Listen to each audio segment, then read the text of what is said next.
সুধীজন, আপনারা আমরা সবাই মিলে আজকে জাতীয় কবি কাজী নজরুল ইসলামের ৪৯তম মহাপ্রয়াণ দিবসে আমরা এখানে সমবেত হয়েছি। বেশ কতগুলো তথ্য আমাদেরকে জানানো হলো। আমরা জানতে পারলাম এই ইনস্টিটিউটের কার্যাবলী, দেশের যে ঢাকা শহরে যারা মূলত নজরুলকে নিয়ে কাজ করে থাকেন তার যে সাহিত্যকর্ম, তার যে রাজনৈতিক যে তৎপরতা, তার যে কমিটমেন্ট মানুষের প্রতি, এগুলো নিয়ে যে তার বই, এই যে হোল স্প্যান, তার যে ব্যাপ্তি, তার কাজের যে ব্যাপ্তি, সেই সম্বন্ধে আমরা ধারণা পেলাম। আমার বড় রকমের এখানে একটা প্রাপ্তি ছিল যে একটা প্রতিষ্ঠান হয়েছে, শিক্ষা প্রতিষ্ঠান,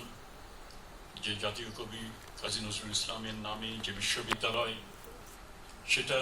যে কিভাবে বিন্দু বিন্দু করে একটা বড় রকমের একটা কর্মযজ্ঞ এখানে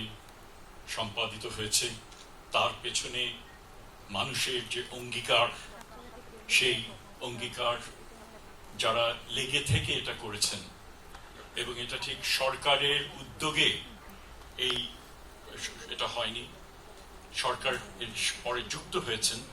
কিন্তু এর যে দাবি, এর যে চাহিদা, এর যে প্রয়োজন, সেটা কিন্তু আমরা শুনেছি আমাদের এই ভাইয়ের কাছ থেকে, যে কিভাবে লেগে থেকে এটা আদায় করা, রাষ্ট্রের কাছ থেকে আদায় করা হয়েছে। সেটাই হচ্ছে, যদি অঙ্গীকার থাকে মানুষের, এবং সেখানে যদি কারণটা যদি জুৎসই থাকে, ন্যায্য যদি থাকে, তাহলে অবশ্যই কোনো না কোনো দিন সেগুলি সম্পন্ন হবে, এবং তার প্রাতিষ্ঠানিক কাঠামো হয়তো আমরা এখন দেখেছি, এবং কাজ এগুচ্ছে। পড়াশোনা উপাচার্য মহোদয় জানালেন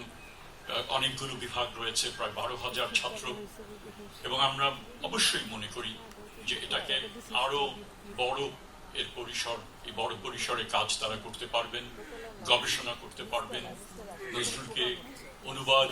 করে তারা বিশ্বে তারা নিয়ে যেতে পারবে, এবং অন্যান্য এই সমস্ত প্রতিষ্ঠান, বিশেষত যেখানে আমরা আছি, তারা যে বড় রকমের যে ভূমিকা পালন করছেন, সেজন্য আমি সাধুবাদ জানাই। বৃহত্তর ময়মনসিংহ সাংস্কৃতিক ফোরামের এই যে লেগে থাকা, তাকে আমি সম্মান জানাই। একই সাথে সাথে আমরা জানি যে অ্যাম্বাসেডর মাসুদ মান্নান যেটা আমাদেরকে জানালেন, যে আন্তর্জাতিকভাবে কত কি করার আছে আমাদের, সেখানে চীন, সেখানে তাগিদটা কিন্তু তাদের দিক থেকেই অনুভূত হয়েছে, রাষ্ট্র তাতে সাড়া দিয়েছে, এবং খুবই দক্ষতার সাথে, এবং প্রায় সাথে সাথেই তারা এই আহ্বানকে সাড়া দিয়ে তারা সেটাকে একটা যৌক্তিক পরিণতির দিকে এগিয়ে নিয়ে গেছে, যার ফলে the volume of war has been completed. একই রকমের উজবেকিস্তান, তুরস্ক, এই সমস্ত জায়গায় যে প্রয়াস, আমার মনে হয় নজরুলকে যেখানে অন্যায় রয়েছে, যেখানে নানা রকমের বিভাজন রয়েছে, যেখানে বিভিন্ন গোষ্ঠীর মধ্যে সংঘাত রয়েছে, সেই ধরনের পৃথিবীর সকলেই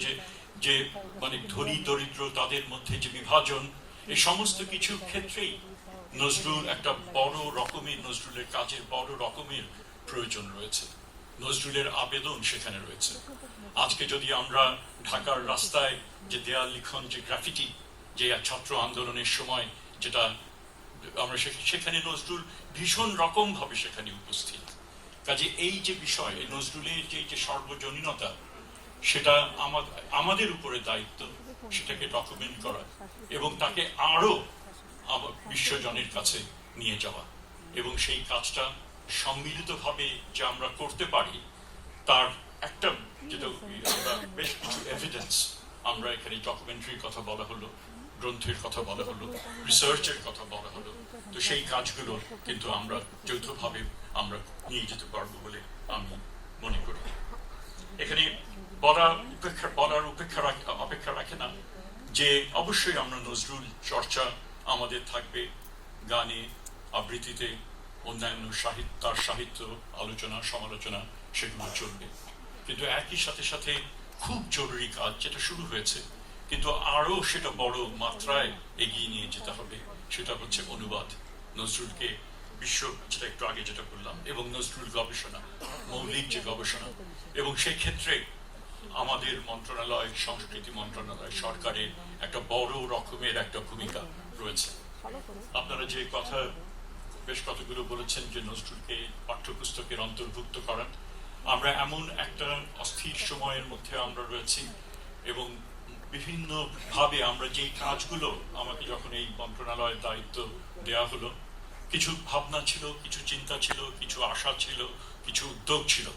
কিন্তু সেগুলোর জন্য যতখানি মনোনিবেশ করতে হয়, সেটা কিন্তু প্রতিদিনই পত্রিকা পড়লে আপনারা জানবেন যে আমার কাজ অনেকটা অগ্নি নির্বাপকের মতো হয়েছে, যে বিভিন্ন দাবি দাওয়া উত্থাপন হচ্ছে, রাস্তাঘাট আটকানো হচ্ছে, ইত্যাদি মিটিং মিছিল হচ্ছে, এবং বেশিরভাগই তাদের লক্ষ্য হচ্ছে সেক্রেটারিয়েটে এসে ছাত্ররা করছেন, শিক্ষকরা করছেন। এবং এটা আমরা বুঝি যে তাদের অনেকেরই এতদিনে যে একটা গণতন্ত্রহীনতা আমাদের যে এখানে যেটা ছিল, যে একটা রিপ্রেসিভ স্টেট এখানে ছিল, এবং যার ফলে ন্যায্য দাবি অনেক ক্ষেত্রেই সেগুলো ঠিক মতো সেগুলো দানা বাঁধতে পারেনি, এবং তারা সেগুলো নিয়ে আসতে পারেনি। এবং একটা সেজন্যই একটা আর্জেন্সি থেকে তারা মনে করেন এখনই আমাদেরকে পেতে হবে, এখনই এই দাবিগুলো উত্থাপন করতে হবে, এখনই সরকারের কাছ থেকে আদায় করতে হবে। এবং সেটা সবসময় যে সরকারের পক্ষে মানে সেটা সম্ভব না এই দাবিগুলো মেটানোর জন্য, তার জন্য যে সম্পদ কমিট করতে হবে, সেটা যে অনেক হিসেব নিকেশের এখানে, যদিও অনেক ক্ষেত্রে সেই দাবিগুলো যথেষ্ট, মানে আমি বলবো যে জাস্টিফাইড, কিন্তু তারপরেও যে সম্পদ যেখানে লাগে, সম্পদ যেখানে, রাষ্ট্রীয় সম্পদ যেখানে অঙ্গীকার করতে হবে, সেটা সবসময় কিন্তু এত কম সময়ের মধ্যে সম্ভব না। আর কোনো কোনো ক্ষেত্রে এগুলো করার দরকার, করব, কিন্তু তার জন্য যে নিয়ম নীতি প্রক্রিয়া ফলো করতে হবে, সেগুলিও কিন্তু ততটুকু সময় অনেকে সেটা দিতে চান না। সো এটা একটা সময়ের একটা পরিস্থিতি, আমি সেটা বলছি না বড় কিছু। তো যার ফলে আমাদের বেশ কিছু ধারণা রয়েছে শিক্ষার ক্ষেত্রে ন্যূনতম কিছু করা, শিক্ষার মানকে আরো উন্নত করা, শিক্ষকদেরকে একদিকে যেটা হচ্ছে যে তাদের যে সম্মানের সাথে তারা যেন ট্রিটেড হন, এবং তাদের হয়তো অনারারিয়াম সেগুলো আমরা সেরকম ভাবে দিতে পারি না ওই একই কারণে, সম্পদের অপ্রতুলতার কারণে, কিন্তু তারা তারা তারা যেন তারা যেন তাদের মর্যাদা সেটাকে যেন আমরা সমুন্নত রাখতে পারি, তাদেরকে যেন আমরা সেই সেবাগুলো দিতে পারি, তাদের যে অবদান সেটাকে যে আমরা স্বীকৃতি, রাষ্ট্রীয়ভাবে স্বীকৃতি দিতে পারি, এই কাজগুলো কিন্তু আমরা চেষ্টা করছি। আরো বেশ কিছু উদ্যোগ রয়েছে, হয়তো যখন আমরা আমাদের দায়িত্ব পালন করে যখন আমরা হ্যান্ড ওভার করবো নির্বাচিত সরকারের কাছে, সেই সময় আমি নিশ্চিত যে আমরা শিক্ষার ক্ষেত্রে কি কি কাজ আমরা করেছি তার একটা বিবরণ আমরা দিয়ে যেতে পারবো, যে এই সময়টা যে একেবারে পুরো কিছুই যে করা হয়নি সেটা না, বেশ কিছু কাজে হাতে নেওয়া হয়েছে, এবং আগামী 5-6 মাসের মধ্যে সেগুলো আমরা জাতির কাছে আমরা উপহার দিতে পারবো বলে, শিক্ষাক্ষেত্রে কিছুটা হলেও একটা একটা একটা মানে কাজ এগিয়ে নিয়ে যেতে পারবো বলে আমরা মনে করি। সো এখানে এই আমার কাছে জানতে চেয়েছিলেন শিক্ষার ব্যাপারে আমাদের কি প্ল্যান, আমি এতটুকুই বললাম, এটা ঠিক সঙ্গত না এখানে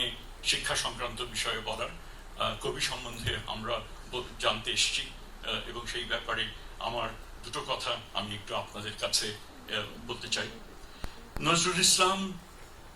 কাজী নজরুল ইসলাম সাহেব, তিনি ছিলেন বৈচিত্র্যময় কবি।